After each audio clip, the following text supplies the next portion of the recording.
Muy buenas tardes, señoras y señores de toda la República Dominicana. Sean ustedes bienvenidos a otra emisión de su programa Juntos. Bueno, están expuestos en la ciudad de La Vega los restos del arzobispo emérito de Santiago, Monseñor Juan Antonio Flores Santana, quien falleció el domingo a los 87 años. Sus restos están expuestos en la Catedral Inmaculada Concepción de La Vega, donde el obispo Antonio Camilo González, en presencia de autoridades eclesiásticas y civiles, así como sacerdotes y feligreses, ofició una misa de cuerpo presente. En esta Eucaristía también participaron Monseñor Ramón Benito de la Rosa y Carpio, el obispo quien es el arzobispo metropolitano de Santiago, también Monseñor Fausto Mejía Vallejo de San Francisco de Macorís, así como a la mayoría de los sacerdotes de La Vega. Hay que decir que Juan Antonio Flores Santana fue un obispo realmente que le rindió grandes servicios a la Iglesia Católica. Fue un hombre honesto, fue un hombre realmente vinculado a sectores, vamos a decir, democráticos, básicamente democráticos, así pudiéramos decir. Ejerció su vida sacerdotal en La Vega por más de 26 años. Posteriormente fue el arzobispo de Santiago de los Caballeros. Así que descanse en paz. Monseñor Juan Antonio Flores Santana, obispo emérito de la ciudad de Santiago, arzobispo emérito de la ciudad de Santiago. Miren, en México hay una situación bastante difícil. Ustedes saben que 43 estudiantes de la Escuela Normal Rural de Ayosipana, en el sureño estado de Guerrero, estaban realizando una protesta. Pero ¿qué ocurre? Que el alcalde y su esposa se les vincula con un cartel de droga de la zona. Inclusive se dice que la esposa del alcalde es hermana de uno de los jefes de un cartel de droga de la zona de Guerrero, ¿no? Entonces estos jóvenes estaban protestando y se dice que se dio la orden de detenerlo, pero los trataron como si fueran miembros o estuvieran en representación de una banda rival, de una banda de narcotraficantes rival, y los detuvieron y los asesinaron, según lo que se ha podido investigar. El caso es que las protestas en México no cesan. Este fin de semana fue tomado el aeropuerto turístico de Acapulco, mientras que el gobierno insiste que no tiene nada que ocultar con relación a las investigaciones del caso. Los 43 estudiantes de la Escuela Normal Rural de Ayotzinapa, la mayoría de edades entre 18 y 21 años, es decir, niños, están desaparecidos desde el 26 de septiembre, cuando fueron detenidos por policías y entregados a miembros de Guerreros Unidos, quienes presuntamente los mataron y quemaron durante más de 14 horas para evitar que quedaran rastro, según el testimonio de 3 de los detenidos. Ocurre que hay unos individuos que han sido detenidos y han narrado cómo se llevó a cabo este asesinato. Lo pusieron en una fosa, le pusieron leña, le agregaron combustible, le prendieron fuego durante 14 horas para tratar de eliminar todo rastro. De todas maneras, algún rastro quedó y esos rastros fueron lanzados en bolsas en el río para que se lo llevara, ¿no?, la corriente. En el día de hoy, el fiscal ofreció nuevos detalles sobre este caso y dijo que en una conversación en la que se le reportan los hechos al líder de Guerreros Unidos, Sidronio Casarrubias, actualmente detenido, los delincuentes aseguran que hicieron polvo a las víctimas. El mensaje es muy claro. En él le dicen: nos atacaron los rojos, un grupo criminal rival. Oigan bien, los confundieron a esos muchachos que estaban haciendo algún tipo de protesta y ellos creían que eran, según lo que se ha filtrado, ¿no?, ellos creían que eran miembros de un cártel rival. Dice Nos atacaron los rojos, un grupo criminal rival, nos estamos defendiendo.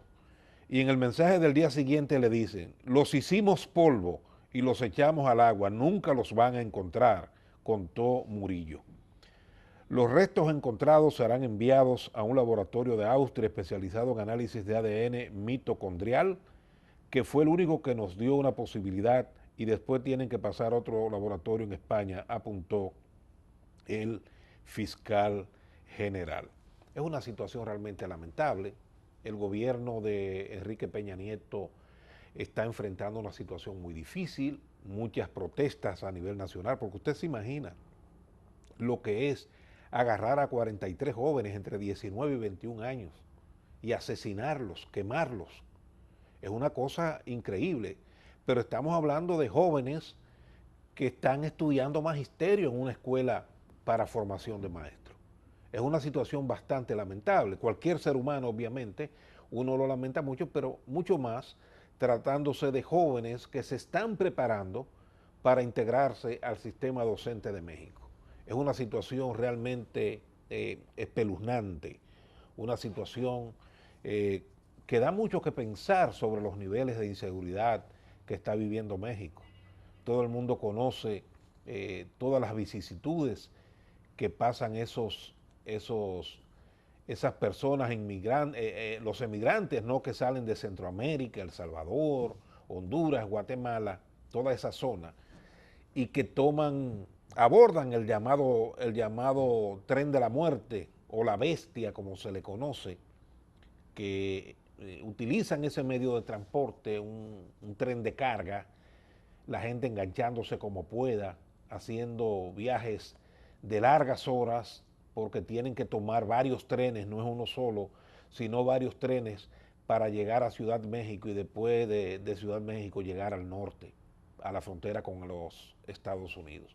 Una situación realmente lamentable, pero ocurre que hay bandas de desaprensivos, narcotraficantes y delincuentes que asaltan a esos infelices para quitarle los tenis, para quitarle la ropa, para quitarle el poco dinero que llevan para su travesía en su intento por llegar a territorio norteamericano.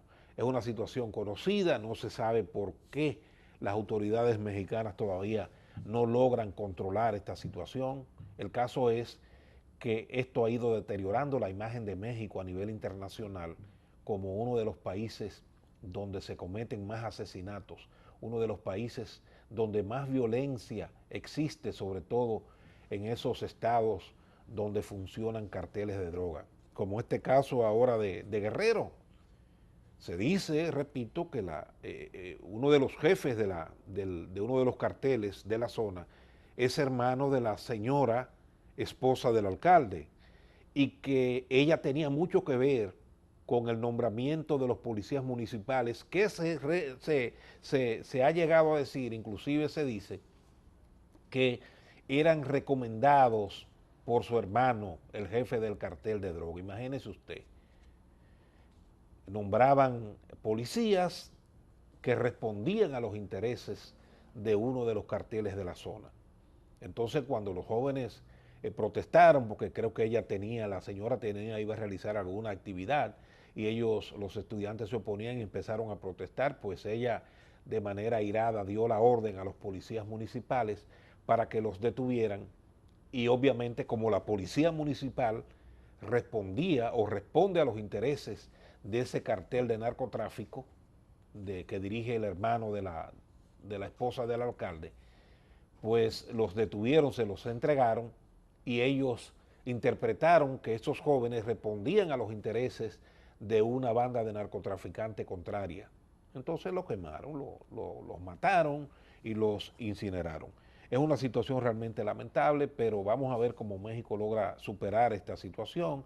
La gente está indignada, hay protestas a nivel nacional y repito, la más reciente fue el fin de semana cuando los manifestantes tomaron durante horas el aeropuerto turístico de la ciudad de Acapulco, un aeropuerto que mueve más de 50,000 personas mensuales, pasajeros, y fue tomado, repito, en protesta por esta situación que se está dando en la ciudad, en México. Miren, hay otra noticia, pasando a otro tema, el petróleo de Texas abre con baja de 0.03% y se situó en el día de hoy en $77.38 el barril. Eso es para entrega en diciembre. Eh, a las 9:05 hora local se cotizaba a $77.38 el barril en la bolsa mercantil de Nueva York. Esta es la situación, es decir, que es una rebaja, vamos a decir, mínima, pero una rebaja al fin. Continúa reduciéndose el precio del petróleo. La gente todavía espera que en la República Dominicana se sigan produciendo reducciones significativas. El pasado fin de semana, el sábado, el viernes pasado, que es cuando se hace el anuncio de los precios de los combustibles, el Ministerio de Industria y Comercio anunció la congelación de precios. La gente espera que se produzcan reducciones importantes porque realmente lo que está ocurriendo a nivel del mercado del petróleo a nivel internacional es para que se rebajen más los precios de los combustibles, que todo el mundo sabe que aquí en la República Dominicana, desgraciadamente, esos recursos son utilizados para amortizar la deuda externa, pagar intereses, y esto obviamente es una carga que va sobre el pueblo dominicano, porque mientras en Estados Unidos hay muchos estados ya que el precio del galón de gasolina, el equivalente está a 135 pesos dominicanos, el equivalente, ¿no? Aquí en la República Dominicana todavía tenemos que pagar el galón de gasolina sobre los $200, 200 pesos. Es una situación realmente lamentable y que está afectando, vamos a decir, la calidad de vida del pueblo dominicano. A propósito, la Oficina Técnica de Transporte Terrestre, OTTT, anunció que iba a rebajar entre 5 y 10 pesos el precio de los pasajes. Sin embargo, los empresarios del transporte, como es el caso del señor Antonio Marte, quien es el presidente de la Confederación Nacional de Transporte CONATRA, calificó el anuncio de la OTT como un show montado para distraer la atención de la opinión pública sobre el incremento del ITEVIS y algunos productos de consumo masivo. Dijo Antonio Marte que la medida es un disparate, con lo que se busca sonar con una actitud demagógica. Nos invitan a sentarnos con una camisa de fuerza y luego le dirán al pueblo que nos negamos a lo que nos quieren imponer, afirmó el dirigente de transporte, el dirigente empresarial, Antonio Marte. Vamos a ver si la OTTT realmente tiene la capacidad y tiene la fuerza de obligar a los conductores del transporte público a reducir el precio de los combustibles, el precio de los pasajes, tomando como base la reducción en el precio de los combustibles, que ha habido realmente reducciones importantes en las últimas semanas. Esperemos a ver lo que va a ocurrir, pero es una situación que tiene que enfrentarse. Tiene que enfrentarse, aquí todo el mundo está como chivo sin ley, se rebaja el precio del gasoil, los precios de los productos de primera necesidad no bajan. Hemos citado, por ejemplo, como un ejemplo claro, el asunto del precio del plátano. Ocurre que el plátano, según los informes, se adquiere en la unidad en finca entre 2 pesos y 2 pesos con 50 centavos cada plátano. Entonces, ¿por qué hay que comprar un plátano en la ciudad entre 16 y 18 pesos la unidad? Uno no entiende. ¿Por qué hay que cargarle al transporte y a la intermediación, a la ganancia del intermediario? Hay que cargarle 16 pesos, 15 pesos de diferencia con relación al precio al que se adquiere ese producto en finca. Es una situación realmente, yo decía que el gobierno debiera, el Ministerio de Agricultura debiera garantizarle, vamos a decir, el transporte hasta gratis.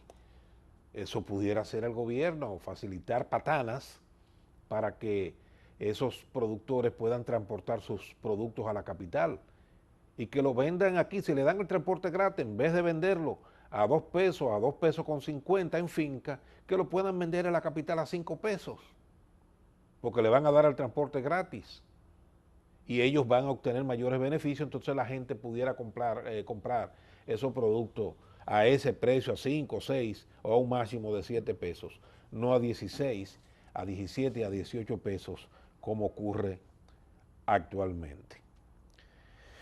Bueno, el fin de semana también, el 9 de noviembre, se llevó a cabo la llamada consulta soberanista de Cataluña.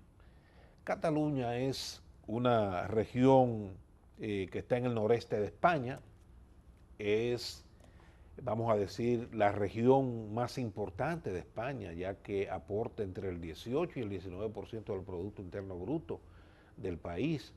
Es una zona realmente muy próspera, donde hay un gran parque industrial en Cataluña, que tiene como capital a Barcelona.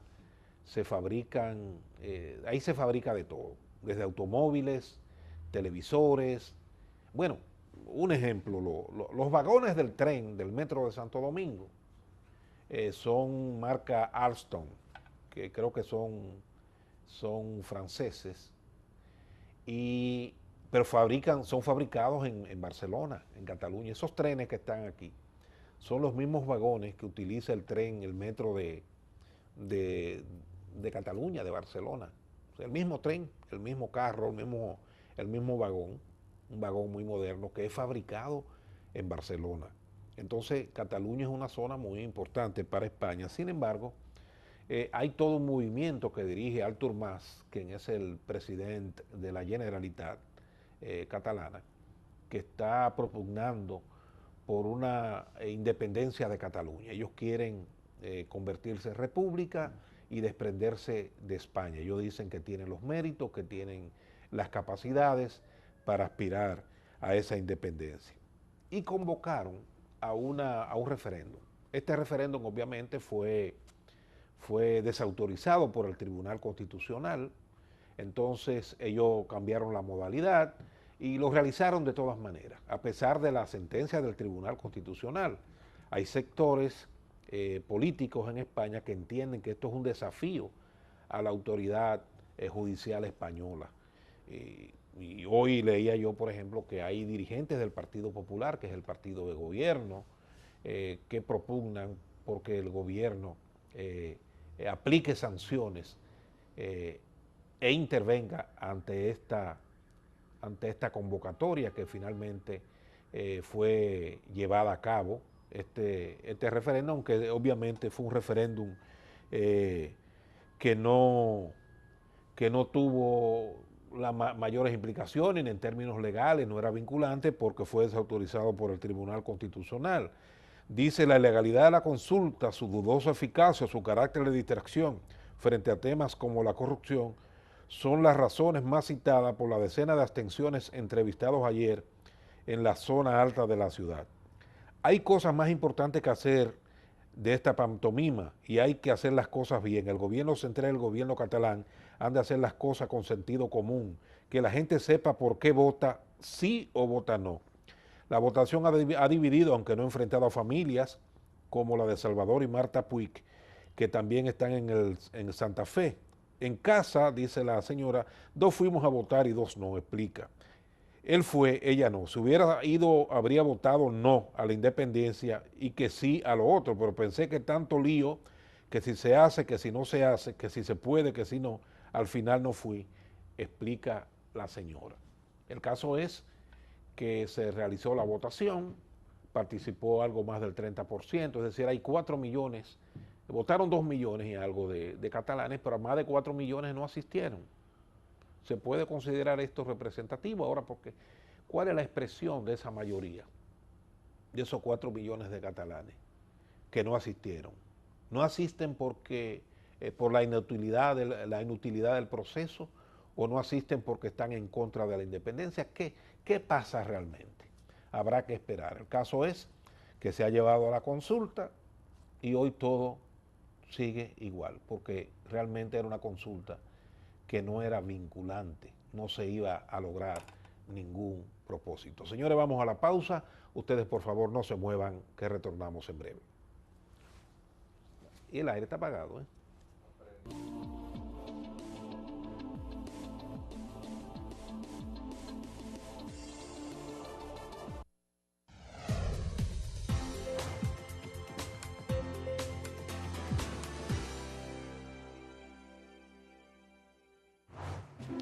Yo me siento primero. No, ya.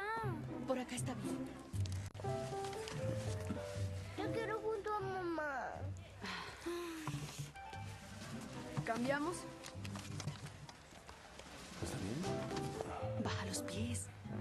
¿Quieres? No veo. ¿No ve? Muévanse. Cámbiate para allá. Yo quiero junto a mamá. Dame. Tenlo. No quiero esta silla. No. Dámelo.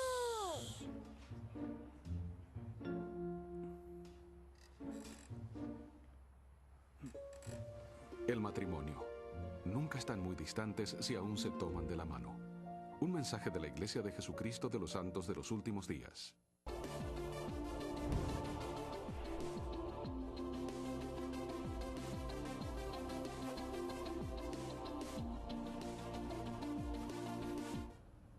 Bueno, Estados Unidos y China han acordado en Pekín más cooperación contra el cambio climático. Yo creo que esto es importante. Ustedes saben que en el llamado protocolo de Kioto, una ciudad japonesa donde se llevó una reunión sobre cambio climático hace ya muchos años, Estados Unidos se negó a firmar ese protocolo que establecía una serie de reglas para reducir la contaminación ambiental y tratar de mejorar la situación que se está produciendo a nivel global por la gran contaminación existente. Pues el presidente Barack Obama está en Pekín, está participando en una cumbre de la APEC y allí tanto China como Estados Unidos acordaron aumentar la cooperación para luchar contra el cambio climático